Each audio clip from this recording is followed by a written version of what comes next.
The day of Order 66 was the Republic's darkest day and marked the beginning of the Sith Grand Plan falling into place through the deception of Darth Sidious. Despite the Great Jedi Purge wiping out almost every single Jedi from the galaxy, we do know of a few who managed to survive past the betrayal of Order 66. So I'm going to break down every single known survivor of the Great Jedi Purge. Before we get into it, make sure you hit the subscribe button for more incredible Star Wars lore content. Number 1, Obi-Wan Kenobi. I'm sure I don't need to explain this one, but after the intense fight on Mustafar with his former apprentice Anakin Skywalker and the birth of Anakin's two children, Luke and Leia, Obi-Wan Kenobi was sent into exile on Tatooine to look over Luke and ensure that the Jedi Order would continue through him. Number 2, Master Yoda. Again, this one definitely doesn't need much explanation. Master Yoda placed himself into exile on Dagobah after his fight with Chancellor Palpatine and his failure to stop the Sith from ruling the galaxy. While on Dagobah, Master Yoda became the temporary apprentice of Qui-Gon Jinn so that he could learn how to transition his spirit into the cosmic force upon his death, giving him the ability to appear as a Force ghost. Master Yoda successfully transcended into the Force after his death on Dagobah. Number 3, Coleman Kaj. Coleman Kaj was a Jedi Master who served on the High Council during the final months of the Clone Wars. Kaj was one of the very few Jedi to escape the complete chaos and carnage of Order 66, managing to hide himself from the Empire incredibly well. During Darth Vader's hunt for fellow Order 66 survivor Eeth Koth, Coleman Kaj's name appeared on a list of wanted Jedi, meaning that he is still yet to be found by the Empire. Number 4, Eeth Koth. Eeth Koth was another Jedi Master who served on the High Council throughout the Separatist Crisis and the Clone Wars. As the Clone War neared its end, Eeth Koth was removed from the Jedi Council for unknown reasons and left the Jedi Order completely as a result. Following his departure from the Jedi Order, Eeth Koth became a priest in the Church of Gothic Enlightenment and eventually had a child with a woman named Mira. Only moments after the child was born, however, Darth Vader arrived at the secret home of Eeth Koth. Eeth Koth pleaded for his life and the lives of his wife and child, but Vader was not going to stand down. Vader's Inquisitors eventually captured Eeth Koth's child to turn her into a future Inquisitor, which distracted the Zabrak, allowing Vader to impale him with his vibrant red lightsaber. Number 5, Kirak Infilla. Kirak Infilla was a Jedi Master who specialized in combat and lightsaber fighting during his time in the Order. Shortly before Order 66, Master Infilla left the Order and took a vow known as the Barash Vow, which meant that he was not able to take part in any activities related to the Jedi Order and disengage from anything except the Force itself. Because he was not an active member of the Jedi Order at the time of Order 66, he was able to escape execution by his clones. Unfortunately, however, he was hunted down and located by the Dark Lord Darth Vader on the River Moon of Aldolim. Vader and Infilla engaged in a ferocious battle, resulting in one of Vader's mechanical legs being broken off. Infilla took this opportunity to blast Darth Vader off of the tall rocky cliff that they were fighting on, believing that he had fallen to his death. Following this, Infilla traveled to a nearby city known as Ambalar, still believing that Vader had been killed from the fall off the monstrous cliff. Unfortunately, Vader had repaired his broken cybernetics and tracked down Infilla once again. Vader then used the Force to destroy all of the water tanks surrounding the city, flooding the entire area and forcing Infilla to watch. Once Vader had decimated the local population, he force-choked Kirak Infilla to death and threw his lifeless body into the flooded city. Number 6, Taron Malicos. Taron Malicos was a Jedi Master who served as a general during the Clone Wars. After Order 66 was called by Chancellor Palpatine, Malicos was betrayed by his clone troopers but managed to escape them, crash landing on the red world of Dathomir. Once there, he tricked the Night Sister Merrin into teaching him the ways of the dark Night Sister magic, slowly turning himself to the dark side. He also became the leader of the Night Brothers on Dathomir after defeating their leader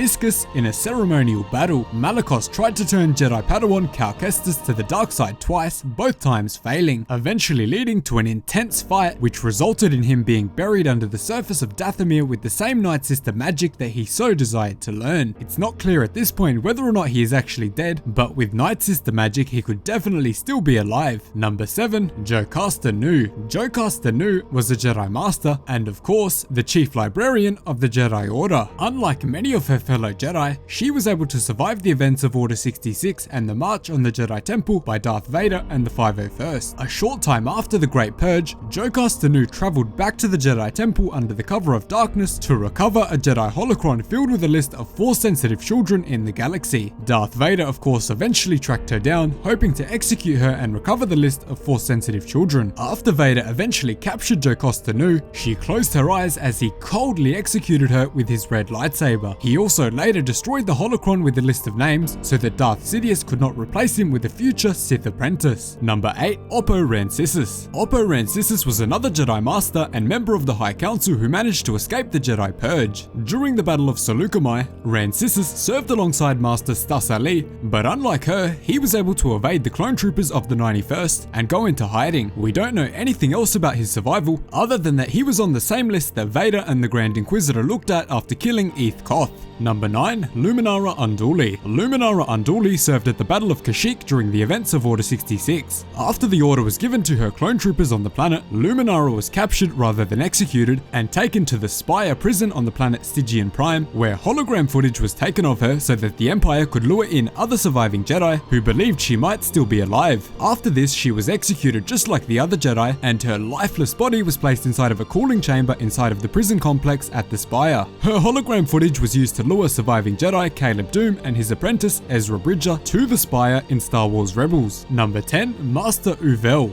Not much is known about Master Uvel other than he served as a general during the Clone Wars and was able to survive the first wave of Order 66. After the shocking betrayal from his clone troopers, he began to collect as many Jedi artifacts as he could and gave them to a human antiques dealer for safekeeping. His fate is currently unknown. Number 11. Quinlan Vos. In the final days of the Clone Wars, Quinlan Vos was stationed on Kashyyyk with Master Yoda and Luminara Unduli, helping Wookiee chieftain Tarful with preparing strategy for the battle. Following the events of Order 66, Master Quinlan Vos was placed on a list of priority Jedi targets for the Inquisitors to track down and kill. We don't know anything about his fate after escaping Kashyyyk, but he did appear in a Force vision to Darth Vader, where Vader killed Vos along with Plo Koon and Shaak Ti, who are confirmed to be dead after Order 66, meaning his fate could be the same. Number 12. Ferren Barr. Ferren Barr was a Jedi Padawan who survived the events of Order 66 and was able to pull together a small band of rebels. Unfortunately, their presence on the aquatic world of Mon Cala attracted the attention of Darth Vader, who travelled there with his Inquisitors and a squad of clone Purge troopers to execute him. Vader shredded through Ferren Barr's disciples, but Barr himself was able to use a Jedi mind trick to get the clone Purge troopers to turn against the Inquisitors who accompanied Vader. Because the Inquisitors themselves were former Jedi, he was able to trick the Purge troopers into executing Order 66 on them, killing the 10th brother. Padawan Ferren Barr then faced Vader in a one-on-one lightsaber fight where he was swiftly defeated. Number 13. Caleb Dume. Caleb Dume was the Jedi Padawan to Master Depa Billaba during the Clone Wars and later went on to become known as Kanan Jarrus. Caleb Dume was sitting at a campfire with his master and their clone commander, Commander Grey, when the chilling call for Order 66 was given. Commander Grey and Bilaba's other clones turned on her and Caleb Dume, but she heroically gave her life to save the young Caleb Dume, allowing him to go on the run, escaping the Purge. Caleb Dume, under the name Kanan Jarrus, eventually went on to train a young Force-sensitive boy from Lothal named Ezra Bridger. Number 14. Cal Kestis. Jedi Padawan Cal Kestis was the apprentice to Master Jaro Tapal and was taken along with him to most battles of the Clone Wars that his master was assigned to. When Order 66 was called, Cal Kestis was able to escape his Venator-class Star Destroyer after his master gave his life to prevent the clone troopers from killing the young boy. He was able to make it into the escape pod of his ship to avoid the betrayal of the clones. He was later hunted down by the Inquisitors of the Empire after using the Force to save his friend Prouf from certain death while working in the scrapyards of Bracca. He eventually joined up with fellow Order 66 survivor Cere Junda and became her apprentice. Number 15. Cere Junda. That leads us straight into Cere Junda. Cere Junda was a Jedi Knight who served as the apprentice to Master Eno Cordova. Junda eventually took her own apprentice Trilla Siduri, who she left alone to sacrifice herself to the Inquisitors in the aftermath of Order 66. Although Cere did this to protect Trilla, Trilla eventually turned to the dark side and became an Inquisitor for Darth Vader. Following her discovery of Cal Kestis, she took him on as an apprentice and dedicated herself to the secret restoration of the Jedi Order. Number 16. Trilla Siduri. After being abandoned by her master, Trilla fell to the dark side and became the Inquisitor known as the Second Sister. She eventually tracked down and fought her former master along with Cal Kestis, but was killed by Darth Vader for failing to bring them to justice. Number 17. Unidentified Rodian Jedi Youngling. Not much is known about this Rodian apart from the fact that he was a youngling member of the Jedi Order and was with Trilla Siduri and Cere Junda as they hid from the Galactic Empire in Jedi Fallen Order. Number 18. Nuck Med. Nuck Med was a Jedi Padawan who left the Jedi Order to pursue his own path in life before the Clone Wars had begun. After hearing about the Great Jedi Purge, Med initially believed the story story told by Palpatine that the Jedi had committed treason. He was eventually tracked down by the Grand Inquisitor, where they entered a ferocious fight. Unlike many of the others on this list, he managed to break the Inquisitor's lightsaber, surviving the fight. Med went on to live all the way to 30 ABY, where he died peacefully. Number 19, Zubain Ankonori. Zubain Ankonori was a Zabrak Jedi Knight who served in the final years of the Galactic Republic. When Order 66 was initiated, Ankonori was able to escape his clone troopers and found refuge in an old Jedi shrine on the planet Anowat with 3 other surviving Jedi. He was eventually tracked down in his hiding spot and executed in cold blood by one of Vader's Inquisitors. Number 20, Mususiel. Mususiel was the second member of Ankonori's group and was able to escape Order 66 initially, just like the others. She stayed behind as the Inquisitor arrived at their hiding place, giving her life to buy time for her companions to escape. She was brutally killed by the unknown Inquisitor. Number 21, Nuge. Nuge was the third Jedi member of the group and was actually able to survive the initial encounter with the Inquisitor. Unfortunately, however, he was later tracked down for a second time and killed by the same Inquisitor in a chromium mine. Number 22, Kandra. Kandra was the fourth and final Jedi Knight of the group. She also survived the first encounter with the Inquisitor, but lost her sense of identity after the incident. Eventually, she faced off with the same Inquisitor who was sent to track her down once again, and she sadly died at his hands at the same location. Number 23, Ahsoka Tano. After the successful capture of former Sith Lord Darth Maul following the Siege of Mandalore, Ahsoka narrowly managed to escape the harsh betrayal of Order 66 by the 332nd Company. Fortunately, she was able to remove the inhibitor chip of Captain Rex, and the two were able to escape as their Republic cruiser crashed into an unknown icy moon, killing all members of the 332nd Company on board. Not long after, Ahsoka went on to start a small-scale resistance movement on the planet Rada under the false name Ashla, and was later recruited as a fulcrum agent to the Rebel Alliance. Number 24 and 25, the fifth brother and seventh sister. Not much is known about their time in the Order, but we do know that they were still members of the Jedi Order at the time of Order 66, making them survivors of the Great Purge.